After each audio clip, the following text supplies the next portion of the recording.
సదాశివసమారంభాం శంకరాచార్యమధ్యమాం అస్మదాచార్యపర్యంతాం వందే గురుపరంపరాం. హరి ఓం శ్రీ గురుభ్యో నమః. హరి ఓం. అర్జునుడు తన తాతగారిని గురువుని చూడగానే ధైర్యాన్ని కోల్పోయి బేలతనంతో ధర్మాధర్మ విచక్షణని పూర్తిగా మర్చిపోయాడు. ఆ పరిస్థితుల్లో రథంలో చతికిలబడి గాంధీవాన్ని పూర్తిగా వదిలివేశాడు. అప్పుడు కృష్ణ పరమాత్మ గీతాబోధ మొదలుపెట్టాడు. ఆ గీతా బోధ చేసేటప్పుడు ఆ అర్జున్లో ధైర్యాన్ని నింపాలి, అతనిలో ఉండేటటువంటి అభద్రతాభావాన్ని పోగొట్టాలి, ధర్మ చింతనను పెంపొందించేలా చేయాలి. అందుకని ఎక్కడికక్కడ అభయాన్ని ఇస్తూ వాగ్దానాలు చేస్తూ అతనిలో ఉత్సాహాన్ని ప్రేరేపిస్తూ ఆ భగవంతుడు చేసిన బోధే భగవద్గీత. ఇటువంటి అభయాలు వాగ్దానాలు ఎన్ని చేశాడు అని ఆర్టిఫిషియల్ ఇంటెలిజెన్స్ని అడిగాను. అడిగితే క్షణాల్లో ఒక 10 శ్లోకాలు నాకు అందుబాటులోకి వచ్చాయి. ఇవి చాలా ఇంకా కావాలా అని అడిగింది. ఇంకా కావాలన్నా మరో 15 వచ్చాయి. 15 వచ్చిన తర్వాత మంచి శ్లోకాల్ని ఒక పట్టిక రూపంలో కావాలా అని అడిగింది. అవును కావాలి అన్న వెంటనే ఒక 10 శ్లోకాల్ని ఆ ఆర్టిఫిషియల్ ఇంటెలిజెన్సే ఎన్నుకుని ఆ 10 శ్లోకాల్ని ఒక పట్టిక రూపంలో నాకు ఇచ్చింది. ఆ పట్టిక రూపంలో శ్లోకాలే ఈరోజు మీ ముందు నేను చెప్పేటటువంటి ఈ ప్రసంగం యొక్క మూల భూమిక. మొట్టమొదటి శ్లోకం 18వ అధ్యాయంలో 66వ శ్లోకం. సర్వధర్మాన్ పరిత్యజ్య మామేకం శరణం వ్రజ అహం త్వా సర్వపాపేభ్యో మోక్షయిష్యామి మా శుచః. సమస్త ధర్మములను నాకు సమర్పించి సర్వశక్తిమంతుడను సర్వాధారుడను పరమేశ్వరుడును అయిన నన్నే శరణు వేడు. నేను నిన్ను సమస్త పాపముల నుంచి విముక్తి చేస్తాను, శోకింపకు. అన్ని ద్వారాలు మూసుకుపోయాయి, ఇంక నాకు వేరే దారి లేదు అనుకునే స్థితిలో ఒక్క ద్వారం మాత్రం తెరిచుంటుంది. అది మనందరం తప్పనిసరిగా గుర్తు చేసుకోవాలి. ఆ ద్వారమే భగవంతుడు అనే ద్వారం.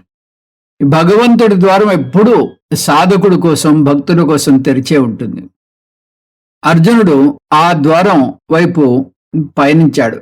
అందుకనే మనకి ఈ రోజు వరకు కూడా ఈ భగవద్గీత అనేటటువంటి అమృత ధార అందుబాటులో ఉంది. క్షిప్రం భవతి ధర్మాత్మా స్వస్వచ్ఛాంతి నిగచ్చతి కౌంతేయ ప్రతిజానీహి నమే భక్త ప్రణశ్యతి.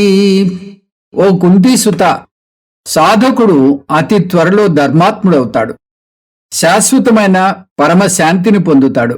నా భక్తుడు ఎన్నడూ నష్టపోడు అని నిశ్చయంగా తెలుసుకో. ఈ భక్తి మార్గంలో ఉన్నటువంటి సాధకులకి సర్వసాధారణంగా నేను ఇప్పుడే మొదలుపెట్టాను, చాలా లేటుగా ప్రవేశించాను, నాకు ఈ సాధన చతుష్టయ సంపత్తి అనేటటువంటి సద్గుణాలు ఉన్నాయో లేదో, నేను ఈ మార్గంలో సక్రమంగా నేను నడవగలనా, నాకు ఇది సాధ్యమా అనేటటువంటి ఒక రకమైనటువంటి శంక ఉంటుంది. అటువంటి శంకలేవి పెట్టుకోవద్దు అని కృష్ణ పరమాత్మ సాధకుడు అతి త్వరలో ధర్మాత్ముడవుతాడు. క్షిప్రం భవతి ధర్మాత్మ. ఎప్పుడైతే ఈ మార్గాన్ని ఎంచుకున్నాడో చాలా సునాయాసంగా సాధన చతుష్టయ సంపన్నుడవుతాడు, పరమశాంతిని పొందుతాడు, ఎటువంటి నష్టాన్ని అతను పొందడు అంటూ అభయాన్ని ఇస్తున్నాడు పరమాత్ముడు. ఏతు సర్వాణి కర్మాణి మయి సన్యస్య మత్పరాః అనన్యేనైవ యోగేన మాం ధ్యాయంత ఉపాసతే తేషాం అహం సముద్ధర్త మృత్యు సంసార సాగరాత్ భవామి నచిరాత్ పార్థ మయ్యావేశిత చేతసాం.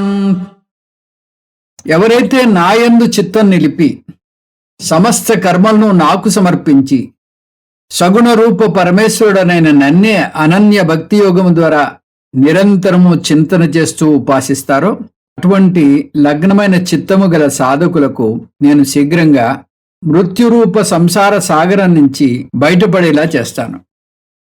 మీరు ఈ సాధన మొదలుపెట్టండి. భగవంతుడి మీద పూర్తి విశ్వాసాన్ని ఏర్పరచుకోండి. మిగతా విషయాలని నేను చూసుకుంటాను. మీకు జీవన్ముక్తి విదేహముక్తి లభించేలా నా అనుగ్రహం ఉంటుంది.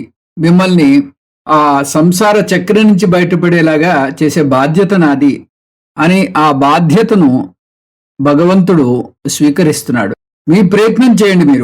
మీ ప్రయత్నం మీరు చేస్తే నా అనుగ్రహం మీకు తప్పనిసరిగా ఉంటుంది. మిమ్మల్ని తప్పనిసరిగా మృత్యురూపమైనటువంటి సంసార చక్రం నుంచి మిమ్మల్ని విముక్తుల్ని చేస్తాను అనేటటువంటి అభయాన్ని ఇస్తున్నాడు. అంటే మోక్షాన్ని ఇస్తాను అంటున్నాడు. అనన్యాశ్చింతయంతో మాం ఏ జనాః పర్యుపాసతే తేషాం నిత్యాభియుక్తానాం యోగక్షేమం వహామ్యహం. ఏ సాధకులు అనన్య భక్తితో పరమేశ్వరుడైన నన్ను నిష్కామ భావంతో సేవిస్తారో, నిరంతరము నా భావంలో ఉంటారో అటువంటి సాధకుల యోగక్షేమాన్ని నేనే వహిస్తాను, నేనే స్వయంగా చూసుకుంటాను. ఇది అక్షర లక్షలు విలువ చేసేటటువంటి శ్లోకం. దీన్ని మన స్వామీజీ ఉటంకించకుండా ఏ ప్రసంగము ఉండదు. ప్రతి ప్రసంగంలోనూ ఆయనకి తెలియకుండా ఈ శ్లోకం వచ్చేస్తూ ఉంటుంది. సాధకుడు నిష్కామ భక్తితో ఆ భగవంతుని గాని సేవించినట్టయితే అతని యోగక్షేమాలు చూసుకునేటటువంటి బాధ్యత ఆ భగవంతుడు మీదే ఉంటుంది. ఆ భగవంతుడు అదే చెప్తున్నాడు, నేను నీ యోగక్షేమాలు చూసుకోవడానికి సిద్ధంగా ఉన్నాను. నీ వంతు నువ్వు నిష్కామ భావంతో సేవించుకో అని చెప్తున్నాడు. దైవీ హేషా గుణమయి మమ మాయా దురత్యయ మామేవ ఏ ప్రపద్యంతే మాయామేతాం తరంతి తే. నా మాయ అలౌకికమైనది, త్రిగుణాత్మకమైనది. నా మాయను దాటడం అంత సులభం కాదు. ఎవరైతే కేవలం నిరంతరం నన్నే పూజిస్తూ ఉంటారో వారు ఈ మాయను దాటి సంసార సముద్రం నుంచి విముక్తులవుతారు. ఈ మాయ ఎంతగా మన్ని ప్రభావితం చేస్తుందంటే మనం మాయలో పడిపోయామనేటటువంటి విషయం తెలియదు. అందుకని లౌకికంగా మనం వ్యవహారం చేస్తున్నంతసేపు, ఈ లౌకిక వ్యవహారాల్లో ఉన్నంతసేపు ఈ మాయ ఉచ్చులో పడిపోతాం. ఈ మాయ నుంచి బయటపడాలంటే ఎప్పుడైతే మనం ఆధ్యాత్మిక ప్రయాణం మొదలుపెట్టామో ఆ ఆధ్యాత్మిక ప్రయాణంలో ఆ భగవంతుడి సేవలో మనకు ఈ మాయను దాటేటటువంటి శక్తి సామర్థ్యాలు ఆ భగవంతుడే ఇస్తాడు. శ్రీ భగవాన్ ఉవాచ పార్థే నైవేహ నాముత్ర వినాశస్తస్య విద్యతే నహి కళ్యాణకృత్ కశ్చిత్ దుర్గం తాత గచ్చతి. శ్రీకృష్ణ భగవానుడు ఈ విధంగా పలుకుతున్నాడు, ఓ కుంతీపుత్ర, సాధకునికి ఈ లోకమందు గాని పరలోకమందు గాని అపజయం అనేది లేనే లేదు. ఎందుకంటే శుభకార్యములు చేసేవాడు ఎన్నటికీ చెడిపోడు. కృష్ణ పరమాత్మ ఇక్కడ ఒక వాగ్దానం చేస్తున్నాడు.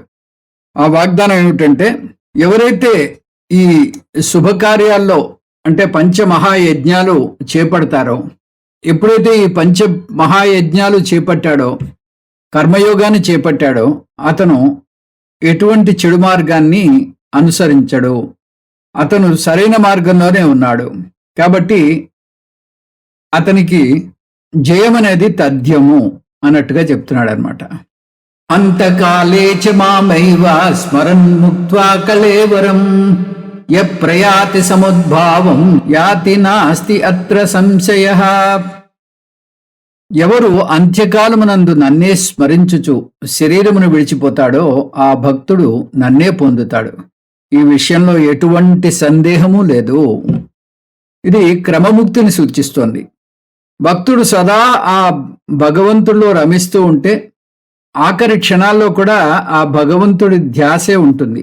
ఆ భగవంతుడి ధ్యాసే ఉంటుంది కాబట్టి ఆ భగవంతుడు ఉన్న లోకానికి వెళ్ళి ఆయనలో ఐక్యమవుతాడు అనే క్రమముక్తిని సూచిస్తోంది. అయితే మనం అద్వైతంలో ఇదిగో ఇక్కడే ఇప్పుడే మోక్షం అంటాం. అంటే జీవించి ఉండగా ఎటువంటి ఒడిదుడుకులు లేకుండా హాయిగా ఆనందంగా గడుపుతారు అని జీవన్ముక్తి గురించి ప్రస్తావిస్తాం.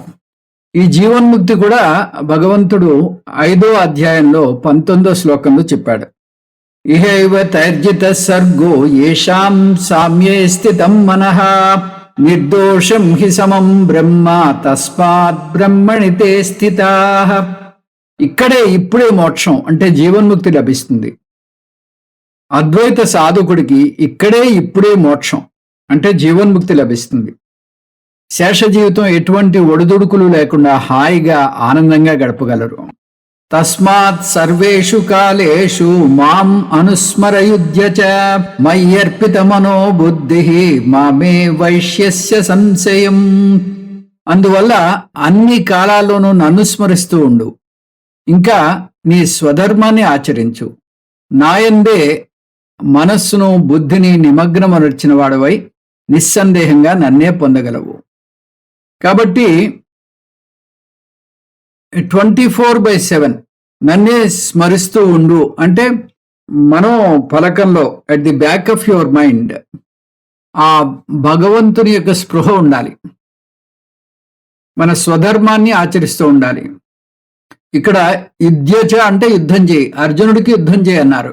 ఇక్కడ మనకి మన యొక్క స్వధర్మం ఏదైతే ఉందో స్వాధ్యాయం, తర్వాత ఈ పంచమహాయజ్ఞాలు, ఇంకా కర్మయోగం, ఇటువంటివి మనం ఆచరిస్తూ ఉండాలి. ఆచరిస్తూ ఆ మనస్సుని భగవంతుడి మీదే మగ్నం చేసినట్టయితే నిస్సందేహంగా ఆయనని పొందగలము. మన్మన అభవమద్భక్తో మధ్యాజీవాం నమస్కురు మామే వైశ్యసి సత్యంతే ప్రతిజానే ప్రియోసి మే. నాయందే మనస్సు నిలుపు, నాయందు భక్తి గలవాడవై నన్ను పూజిస్తూ ఉండు, నాకు నమస్కరించు. ఇలా చేయడం వల్ల నన్నే పొందుతావు. నీకు ప్రతిజ్ఞ చేస్తున్నా, ఎందుకంటే నువ్వు నాకు చాలా ఇష్టమైన వాడవు. ఎప్పుడైతే మీరు మనస్సును పూర్తిగా భగవంతుడి మీదే నిలిపారో, ఆయన మీదే భక్తితో ఉన్నారో, ఆయన్ని పూజిస్తూ ఉన్నారో, మీకు ఆయన చాలా ఇష్టడవుతారు. అలాగే ఆయనకి మీరు ఇష్టమైన వాళ్ళు అవుతారు. ఇది కేవలం అర్జునుడికే కాదు, మనకు కూడా వర్తిస్తుంది. అందుకని ఆయనకి చాలా ప్రియమైన వాళ్ళం కాబట్టి ఆయన సర్వ బాధ్యతలు ఆయనే స్వీకరిస్తాడు. ఎప్పుడు అంటే 24/7 మనం ఏం చేస్తున్నా, ఏం చూస్తున్నా, ఏం మాట్లాడుతున్నా ఆ భగవద్ దర్శనంతో మన వ్యవహారం అంతా ఉండాలి. ఎప్పుడైతే ఆ భగవద్ దర్శనంతో, ఆ భగవత్ స్పృహతో మన వ్యవహారం ఉందో అప్పుడు మనకి ఆయన ఇష్టడవుతారు, ఆయనకి మనం ప్రియాతి ప్రియమైన వాళ్ళం అవుతాం. యదా యదా హి ధర్మస్య గ్లానిర్భవతి భారత అభ్యుత్థానమధర్మస్య తదాత్మానం సృజామ్యహం పరిత్రాణాయ సాధూనాం వినాశాయ చ దుష్కృతాం ధర్మ సంస్థాపనార్థాయ సంభవామి యుగే యుగే. ఓ భారత, ఎప్పుడెప్పుడు ధర్మానికి హాని కలుగుతుందో, అధర్మం మితిమీరుతోందో అప్పుడప్పుడు నన్ను నేను సృష్టించుకుంటూ ఉంటాను. అంటే సాకార రూపంతో ఈ లోకంలో అవతరిస్తూ ఉంటాను. సత్పురుషుల రక్షణ కోసం, ధర్మ సంస్థాపన కోసం, దుష్ట శిక్షణ కోసం ప్రతి యుగంలోనూ నేను అవతరిస్తూ ఉంటాను. మనకి ప్రతి యుగంలోనూ ఈ అవతార పురుషులు తారసిల్లుతూ ఉంటారు. అటువంటి అవతారమే శంకర భగవత్పాదులు. మన అదృష్టం కొద్దీ ఆ శంకర భగవత్పాదుల పరంపరలో మనం ఉన్నాం. మనకి ఆ జీవన్ముక్తి, విదేహముక్తి లభిస్తుందన్నలో ఎటువంటి సందేహము లేదు. ఈ భగవంతుడు హామీలు ఇంతటితోటి అవలేదు, ఇంకా చాలా ఉన్నాయి. రాజీ నిజానికి అత్ర న సంశయ అనే పదం చాలా శ్లోకాల్లో వచ్చింది, అది చూడండి అంది.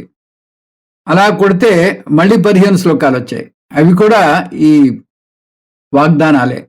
ఈ విధంగా అడుగడుగున ఆ భగవంతుడు తన శిష్యుణ్ణి ప్రోత్సహిస్తూ, ధైర్యాన్ని నింపుతూ, ధర్మ చింతన చేయిస్తూ ముందుకి సాగేలా చేస్తున్నాడు. ఆయన తన అభయాలతో, వాగ్దానాలతో మీరు ఎటువంటి శంక, ఎటువంటి అనుమానము పెట్టుకోకుండా మీరు పూర్తి శరణాగతితో ఈ మార్గాన్ని ఎంచుకోండి అని చెప్తున్నాడు. ఓం తత్సత్. సర్వం శ్రీకృష్ణ అర్పణమస్తు. ఓం పూర్ణమదః పూర్ణమిదం పూర్ణాత్ పూర్ణముదచ్యతే పూర్ణస్య పూర్ణమాదాయ పూర్ణమేవావశిష్యతే. ఓం శాంతి శాంతి శాంతి. హరి ఓం. శ్రీ గురుభ్యో నమః. హరి ఓం.